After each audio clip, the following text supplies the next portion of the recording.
everyone, and welcome back to the Tori and Ren YouTube channel. It's been quite a while since my last tutorial, but I'm really excited to be back with a new one. And in today's video, we're going to be making one of these quilted shell pouches. They're a little bit similar to my mini shell pouch, except these ones have a full cotton exterior and they have binding at the zipper, so they're slightly different. And I have quite a few here. You can see that some of them are holiday themed, and that's because I made them for a Christmas market. So that's why I used the holiday fabric. I do really like holiday fabric, but I did do it for the market. Now I will show you each of these very quickly individually so you can see the fabrics, but right after that we'll get started with the tutorial. So the first one I have here is this hat and mitt one. Now all of the holiday ones, all the fabric is Lisa Audit's Magical Winterland, and it's by Riley Blake. So if you're curious about the fabric, all of the holiday ones are that. I quilted this one on the long arm with some stars, and then I used the green gingham for the binding with some little star zipper pulls from Zipper Valley. Now before I move on to the other ones, I just want to show you what the inside will look like. So when you open your pulls, your inside will look like this. You'll have a completely finished zipper in here with no raw edges. I used a different technique here, and I hand sewed my binding, but you can also machine sew your binding. It's really up to you. So that's what the inside will look like. The ends down here are also binded. This next one is also Magical Winterland, and I quilted it on the long arm with some snowflakes. So all along it you can see some different snowflakes, and it goes with the zipper pulls here from Sally Tomato. I think the back also has a cute design. Now these next three all use Wanderlust by Riley Blake. This one here uses the black main floral paired with the red mini floral for the binding. And then I just added some antique bird pulls, and these are from Sewers Club. I don't think they have these anymore though. This next one uses the white main floral paired with this green floral. And then I just have these antique flower pulls from Zipper Valley. This one here has the same pulls but in silver, the blue mini floral for the binding, and then the green version of that main floral, and also a little thread. So those were all of my shell pouches. I used only the two collections, so you can really mix and match within the same collection to make a bunch of different ones. Now if you'd like to make one too, you can keep watching this video. I'll have the templates down below and the full instructions and measurements in this video. As always, the written instructions can be found down below in my Etsy shop. But let's get started. Getting started with the templates, the digital pattern in my Etsy shop actually comes with a complete set of templates that you can use for this project. But don't worry if you don't have the pattern, I will be going over all of the measurements of the rectangular pieces so they can be cut with a ruler, rotary cutter, and cutting mat, and I will be providing the curve in the description box. So you can find that curve piece down below. But when you have your templates, if you have the pattern, what you're going to do is you're going to print them out at 100% scale or actual size, and you'll notice that some pieces will need to be joined. I believe it's A, B, and C that need to be joined, as well as E over here. So you'll have A, B, C, and E to join. Now what you're going to do to join them is you're going to see here that piece A is made up of A1 and A2, and there'll be instructions on the side that needs to be joined. So this side here and this side here. And then what you're going to do is it tells you to join pieces A1 and A2 along this line matching the circles. You're going to do just that. You're going to align that line, and you'll notice that there's actually a rectangle on one of the pieces so that the other piece can rest on top of it. It makes joining them a lot easier.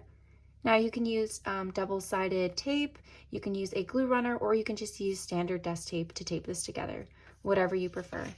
But once they're joined, it'll look something like that, and then you'll have your full piece. So this is piece B, this together is piece A, this one here is piece C, and piece E is made up of 3 pieces. So let's get started with the cutting and the materials. As I do in a lot of my tutorials, I'm going to be putting one of these pouches on the side so I can tell you where each piece we're going to be cutting is on the completed pouch. Now this is actually the last one I have left from the samples I showed you at the beginning of this video. I took them to my Christmas craft show and I actually sold 7 of them. So this is definitely an easy project that you might want to try out for your next show.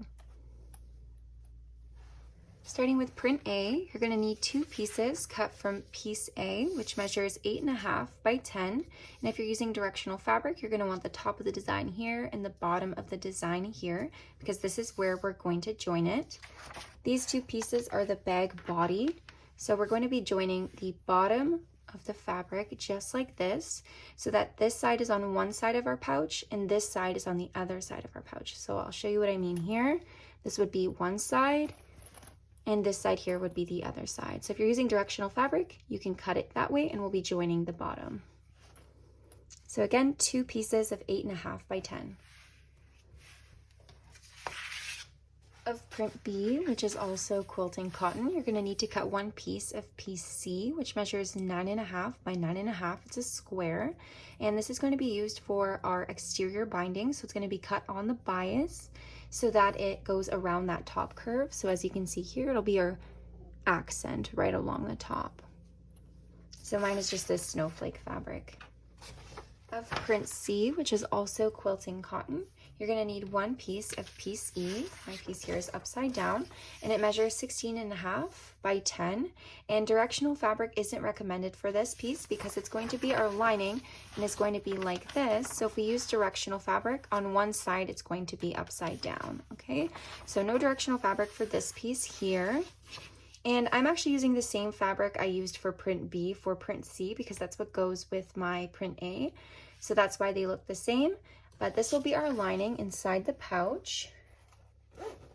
So it'll be this lining right here.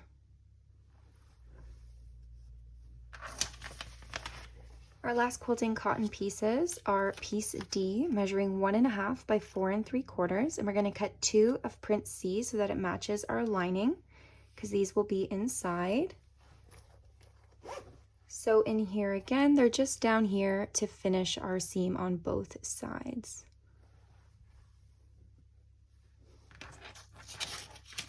Moving on to our interfacing, we're going to be using foam. Now a lot of foams are actually called stabilizers, like the Bosal one is called a stabilizer. But we're going to be cutting 1 piece of piece E, measuring 16.5 by 10. So I have my foam here. I'm using the Camelot Behind the Seams FoamPro D, which is a double-sided fusible foam. So on both sides there's a glue that will fuse to my fabric, but you can use single-sided foam. They have the FoamPro S. You can use the Bosal one, which is also a double or single. They have both. Or you can use the ByAnnie Soft Foam. I will tell you the prep methods for everything. Okay, so you can use any foam you have at home. It's whatever you prefer and whatever you're most comfortable with. Now, if you're using a single-sided foam or a sewn foam, I recommend using a temporary adhesive like this Oda 505 temporary spray. I really like this one because then I just spray my foam and my fabric will stick to it. Since my foam isn't a fusible one, this will help me keep all the layers together when I sew it. There's also, I believe, a glue stick version, but I prefer the spray because it gives me more of an even coating. So I definitely recommend using one of these. And if you are using this, be sure to use some sort of maybe an old cardboard box below whatever you're spraying so that it doesn't get on your mat, because it does get very sticky and it can be really hard to remove depending on which one you're using. So definitely have some sort of old cardboard box below your fabric so you don't get it on any of your mats or tables. You're then going to need a number 5 nylon zipper measuring 17 inches. Mine is a metal lookalike zipper by Sally Tomato with an antique finish. And then I just have 2 matching pulls, and these 2 are stars by Zipper Valley. And I really like the charms on the zipper pulls, so the custom ones, because on these pouches you will actually see them on the front, which I think looks really cute. Finally, some other supplies you may need. I know I already mentioned it, but that temporary spray adhesive, some fray check, some pins or quilting clips, coordinating thread to match your fabric when we quilted, and some hand sewn needles if you choose to hand sew your binding. So for our first sewing step, we're going to be joining our 2 8.5 by 10 print A pieces. These are piece A. So what we want to do is we want to make sure our direction of both pieces faces in, so that when our bag is finished, they will both, they will both be upright on both sides. So what we're going to do is we're going to have them like this, and then we're going to put them together with right sides facing, and we're going to sew across that bottom 10-inch side. So right across here using a 1/4 inch seam allowance. And because we're going to be quilting this and then cutting our seam later, you can actually sew this seam twice to make sure it's nice and secure since it is our bottom seam. So I just sewed across the bottom here and I did my seam twice. You don't need to, it will be secured with all the fusing and quilting and you'll have layers underneath so it won't come apart, but I just like to do that for peace of mind. This is what it'll look like. We're now gonna press our seam on the back. I like to press my seam open for this so that it's nice and flat when I fuse it to my foam, but you're welcome to press it to either side. It's completely up to you. So I'm gonna go press mine now. My piece A is now all pressed. You can see it's nice and flat here. You're now going to flip over to the wrong side. And if you have any fraying or loose threads back here, you're going to want to trim all that so that you don't have any loose threads fused in between your fabric and your foam. After that, we're going to start fusing or attaching our fabric to our foam, depending on what type of foam you're using.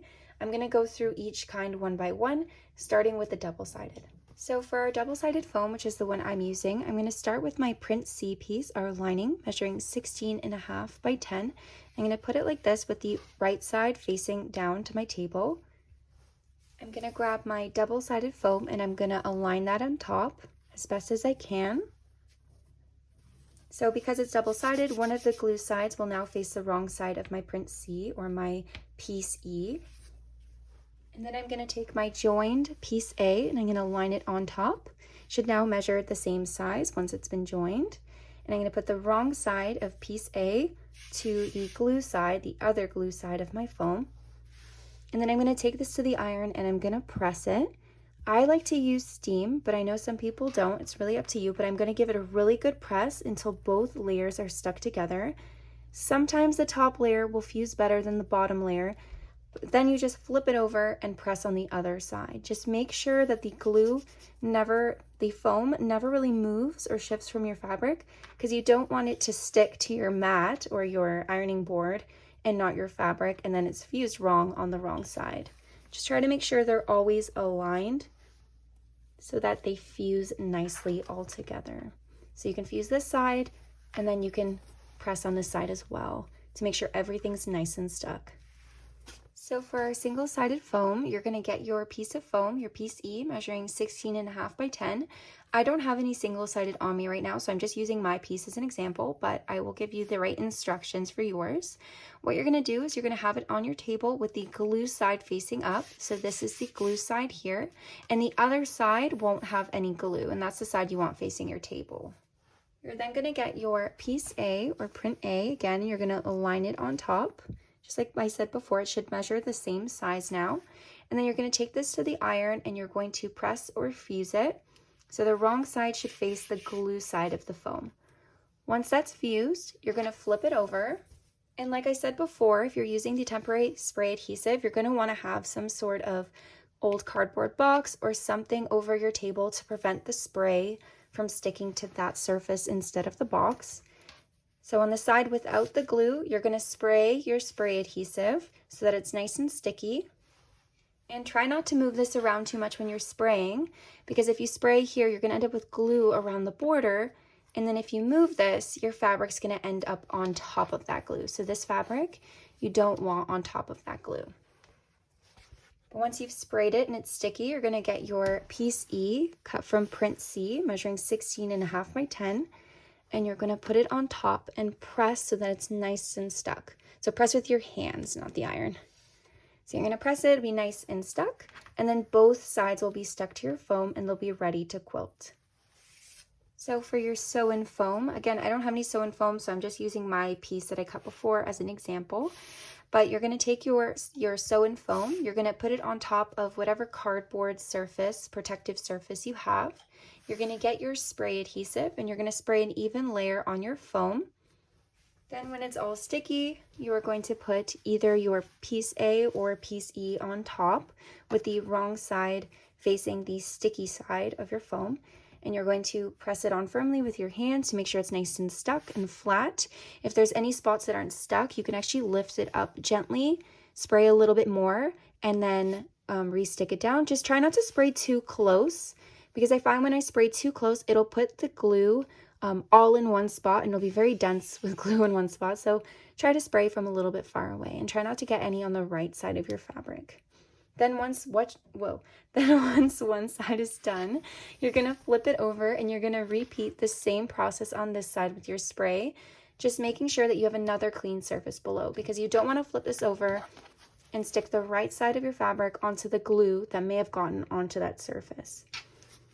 You want a nice clean surface behind it.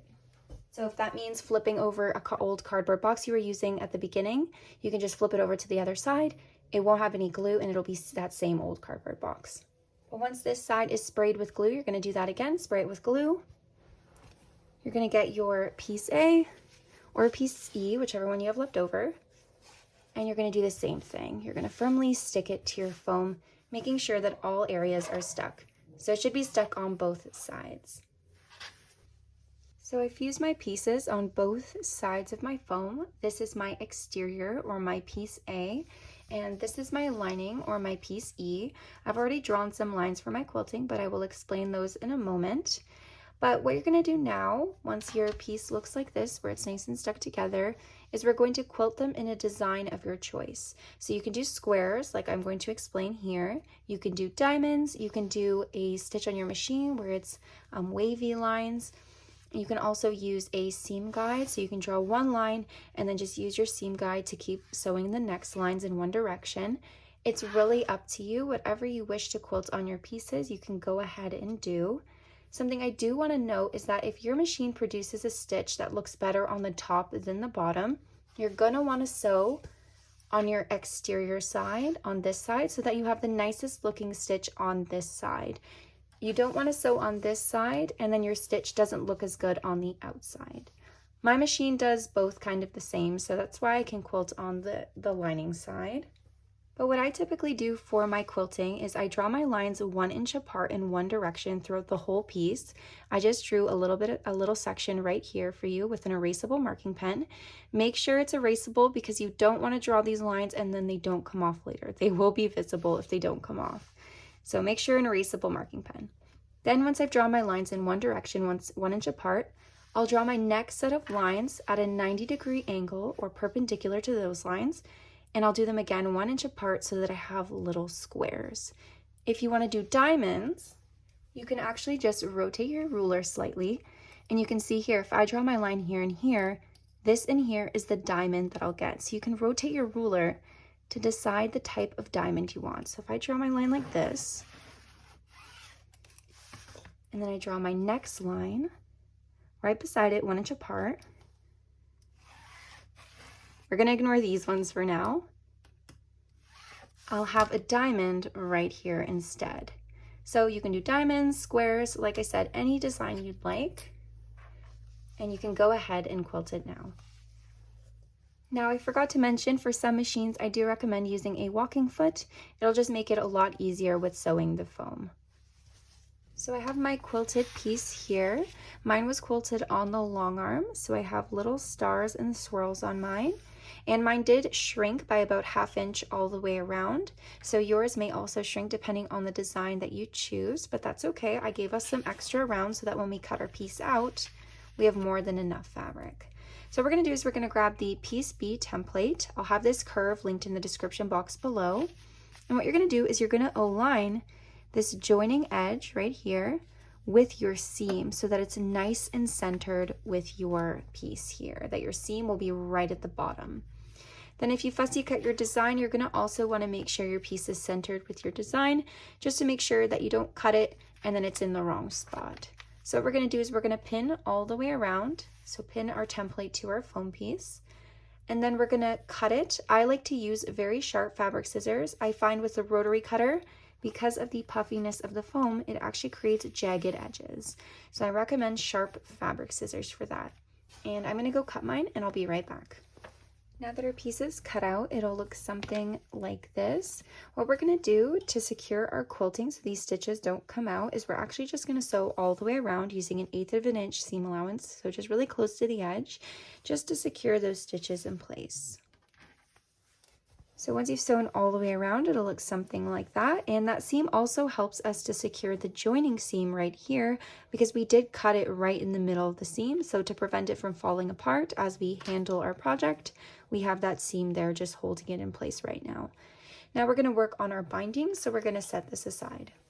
For our exterior binding, we're going to grab piece C, cut from print B, and we're going to cut it diagonally from corner to corner. So you can see on the template here, we actually have that diagonal line. We're going to cut our piece following that diagonal line. So I'm going to grab my rotary cutter and my ruler, and I'm going to cut from corner to corner. So my piece is now cut diagonally, just like my pattern template. I'm now going to set this aside. And what I'm going to do is I'm going to bring the top left piece over here. So once again, it'll move from over here to over here. And then I'm going to put them together with right sides facing. So those 9.5-inch edges are going to align. And then we're going to offset our piece by 1/4 inch. So as you can see here, we're going to move it down by 1/4 inch. And that's so when we start our seam using 1/4 inch seam allowance, we catch both layers, so the bottom piece and the top piece. If we were to not offset it, we would sew it like this, we actually wouldn't catch our fabric back here and it would be off. So we're going to move it down by 1/4 inch so that when we start our seam, we're starting on both pieces. And we're going to sew across this side, again using 1/4 inch seam allowance. Once that's sewn together, it'll look something like this. You're then going to open it up and you're going to press your seam to one side at the iron. Then you're going to flip over to the right side. It'll look something like this. You're then going to rotate it so that the edge with stretch is now at the bottom. Once it's rotated, you're going to cut 4 strips measuring 1.5 inches wide, so 4 of them. But when cutting, the first 2, you're going to keep those 2 together. And then the last 2, you're going to keep them together. So 2 separate pairs of 2, 4 strips total. So now what we're going to do is we're going to join our strips together. These 2 are going to join together and these 2 are going to join together. So with your first set, you're going to locate where the joining seam is. We're going to want to join the edges that are furthest from that joining seam. So this one and this one. So what I'm going to do is I'm going to have this one here with the right side facing up. And then I'm going to get this one here with the right side facing down. I'm going to match those angles. And I'm going to join them here using 1/4 inch seam allowance. But when I join these ones as well, I'm going to make sure to also offset by 1/4 inch. So right along here, just like before. Then we're going to do the same with these 2. We're going to find the edge furthest from the seam. So this edge here, there's my seam is over there. So this edge. And this one's almost in the middle, but you can see that this is slightly further. So we're going to join that edge. Same thing over here, 1/4 inch seam allowance and offset by 1/4 inch. Once your strips are joined, you're just going to open them up and you're going to press your seams to one side. You can see I did that here and here. Now, the reason we joined our strips the way we did is so that we can limit the number of seams that are going to be visible on our binding on the exterior. Because we did our joining seam far away from the other seam, so here and here, and here and here, we can actually cut this in such a way that only that center seam that we just sewed here and here will be visible. Now, we could have cut this using a fat quarter and cut it diagonally right across on the bias, but this is just a little bit easier because then you don't have to split your fat quarter. You can actually just do it with a square of fabric and you don't have a lot of waste with that square. So what we're going to do is we're going to find our seam and we're going to cut 17 inches. So we're going to make the strip 17 inches. What I like to do is I like to find the seam furthest from the edge and I cut that one off first. Then from that cut right here, I measure 17 inches and I cut off the other one. On one of the pieces, you are going to have a little bit of one of the seams, but that's no problem. You end up not seeing it later on. So you're going to cut 17 inches, same size as your zipper, and the same thing over here. So this is my seam closest to the edge. I trim that one off first, and then I cut my strip to 17 inches, cutting off the other one. Just as a little demonstration, here is my seam closest to the edge. I'm going to cut it off. And I go right at that point right there,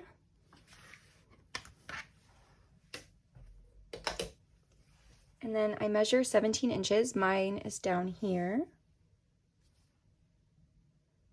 So 17. And you're going to see this is a strip that's going to have a little piece in there. So there's my 17. And I just cut off the rest. And with both strips, only your center seam will be visible later on.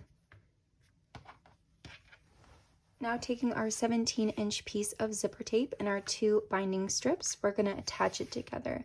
Now if you have any pulls inserted into your zipper, you're going to remove them and you're going to make sure both ends are closed so that your tape is completely closed.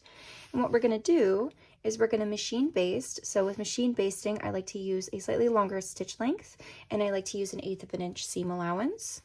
And you're going to sew your binding on each side of the zipper tape with the right sides facing. So we're going to align that edge and go all the way down. Again, right side facing the right side of the zipper, so the teeth. And we're going to sew across here using that 1/8 of an inch seam allowance, so nice and close to the edge. You're then going to open it up after that's basted, and you're going to repeat the same thing on the other side. So right side facing, and then sew across using that basting stitch, so the 1/8 of an inch seam allowance. And it's going to look something like that. When it's done, it'll look like that. Now, because this has a stretch, you may find that as you sew all the way down, you will end up with extra fabric at the end. That's completely fine. You can just trim it off at the end. So we're going to do that on both sides of our zipper. I've sewn my binding to both sides of my zipper, so it looks like that. And as you can see, like I said before, I do have a little bit of extra at the end. And so that little seam, that little extra piece is now being trimmed off. So I'm going to cut that off. Extra bit because I don't need it. And then I'm going to do the same thing over here. Just cut that extra bit off. Now what we're going to do is we're actually going to open our zipper. So we're going to separate the tape just by gently separating it up here all the way down. So you'll have 2 pieces of tape that look like this. We're now going to grab our bag body, which is all quilted together and consists of piece A and piece E, our lining. And then we're going to grab our 2 halves of our zipper tape that we just separated. So it'll look like that. And we're now going to attach or join 1/2 of our zipper tape to each curve. So what you're going to do is you're going to sew it with the wrong side facing down, just like that, and the right side of your binding in the back of the zipper facing the lining. So just like this. So it'll look like that, and you're going to join them together like this along the curve.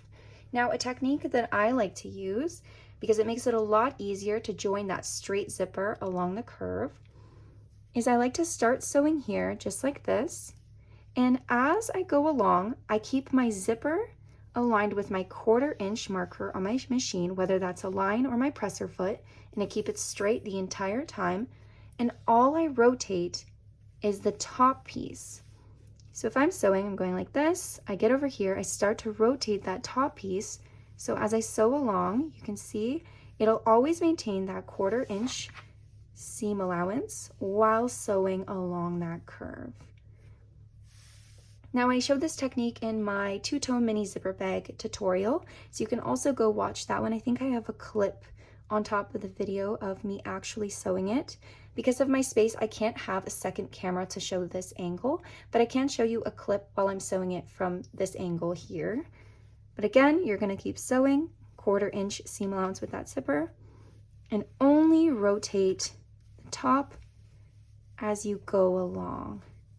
So just like that, all the way around. You're going to do that to this half, and then you're going to repeat the same thing with this half of your zipper tape. So again, the binding, the right side of the binding and back of the zipper facing the lining, just like this. So that one and that one. So I'm in the middle of sewing 1/2 of my zipper tape to one of my curves. And as you can see here, like I said before, my zipper tape is straight underneath. And I actually have a 1/4 inch marking here on my machine that I'm following with my tape. And then on top, I'm just gradually curving it. So I'm going to sew a little bit and I'll speed it up and then you can see what I'm doing.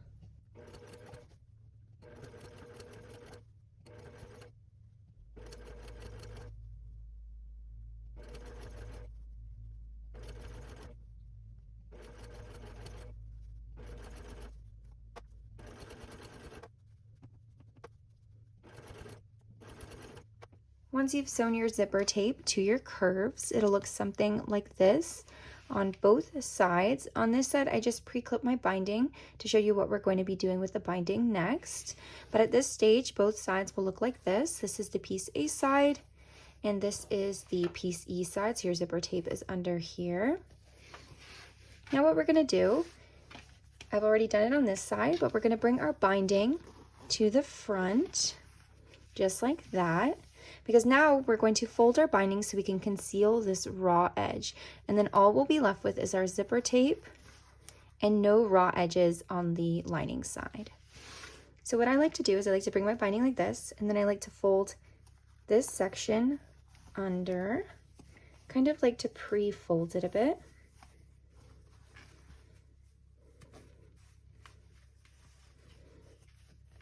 And I like to hand sew my binding for this step, but you're also welcome to machine sew it. So what you're gonna do is you're going to then fold your binding over the raw edge. I think I folded a little too much in. Just like that, to conceal your seam. So you're gonna cover that seam all along the curve so it looks something like that. Okay, and then you can either hand sew it with a sewing needle and thread, or you can sew it in your machine, sewing along here. But if you sew it in your machine, make sure that your zipper on the bottom is lying flat as you sew, because you don't want to sew it down like this. Make sure it's flat as you sew along the binding, because then you'll just catch the binding.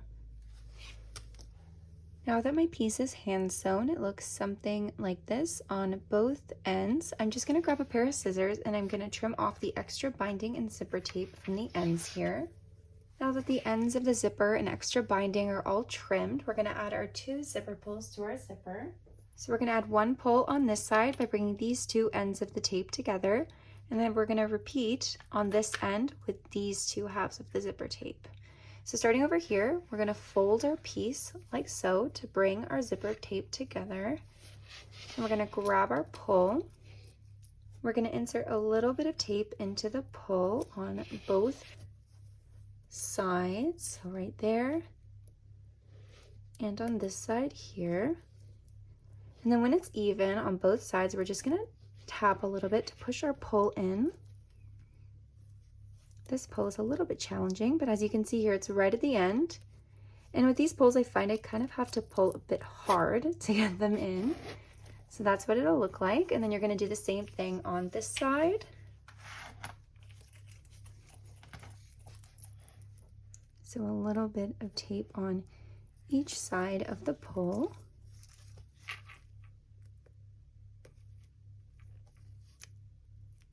Sure it's even.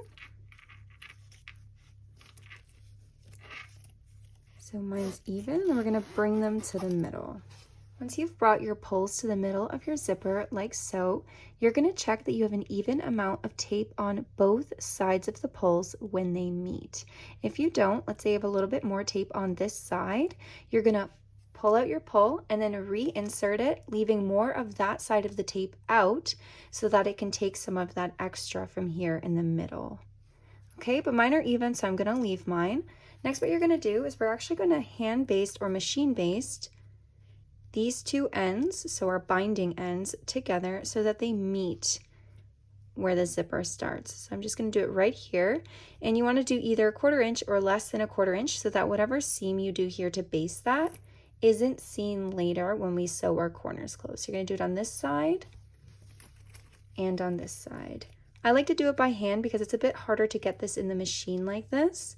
But you can try to get it in the machine, just sew a little bit back and forth. So I've just quickly hand basted mine on both ends. Now I'm going to open my zipper just a bit, not completely, so I don't want to go all the way to the end. And then I'm going to turn it to the lining side, making sure not to open the ends of my zipper because those can still open up if we're not careful. Then we're going to bring our corners together just like so on both sides. They should fit perfectly. And we're going to actually center, so where our binding meets in here, right in there, we're going to center that with our seam here in the middle. Now you can machine base that to secure in place, or you can put a quilting clip just to hold it. But once that's either basted or held in place, you're going to sew across here using a 1/4 inch seam allowance. And then you're going to repeat on this side. Now that the corners are closed, we're going to attach our binding, which is piece D. So we're going to attach 1 to each corner. Now there's 2 different ways to do this. If you're going to be hand sewing this, I suggest adding the right side of your binding to the side with the zipper and sewing across on the bottom in line with the seam you just sewed, so that the seam done by machine is on the side of the zipper, and then you can hand sew toward the back to close your binding.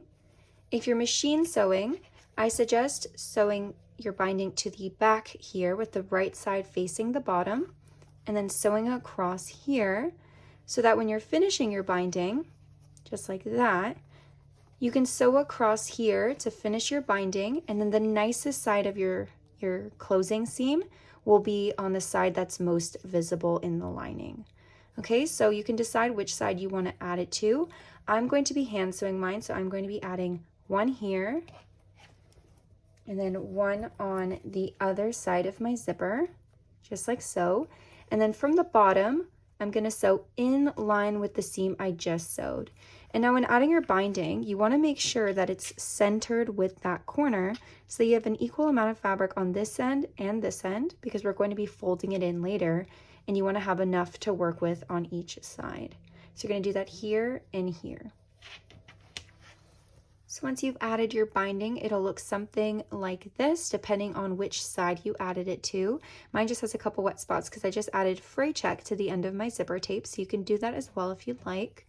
But now we're going to close up our binding.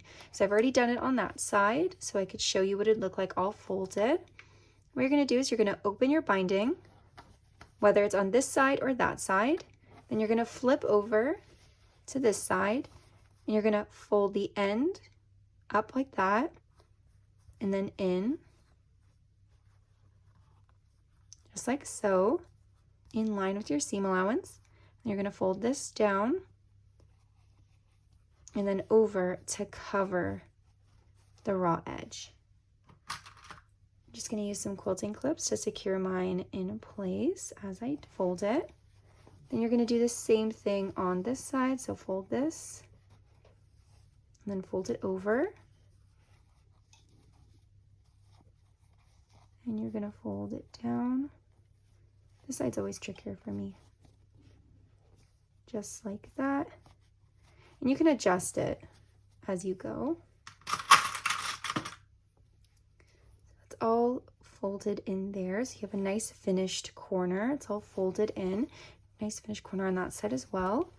In the middle, you're just going to fold over the seam allowance. It should fold itself because you folded the ends first.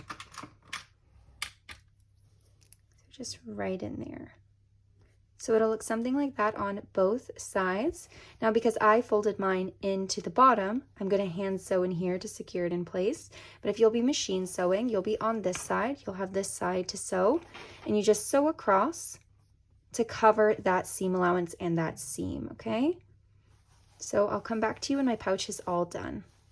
So once your binding is sewn, you're just going to turn your pouch right side out, and then this is what it'll look like when you look in toward the lining. You just have the binding on either side of the zipper. So this is what it looks like all closed up. You have your 2 pulls at the top. This is the front of mine, and then this is the back with the wolf. This is what this side will look like, something like that. And that's the completed pouch. So I'll actually be listing this one on my Etsy shop, so if anyone's interested in the completed one, they can take a look there. But thank you all so much for watching this sewing tutorial for Quinn's Quilted Shell Zipper Bag. I really hope you enjoyed the video and that you got to sew along and make one too. I'm really happy with how this one came out with fussy cut animals. But let me know in the comments down below what you think of the project. And like I said earlier in this video, the written instructions and the round template can all be found in the description box. But that's all for today, so I'll see you all next time with a new video.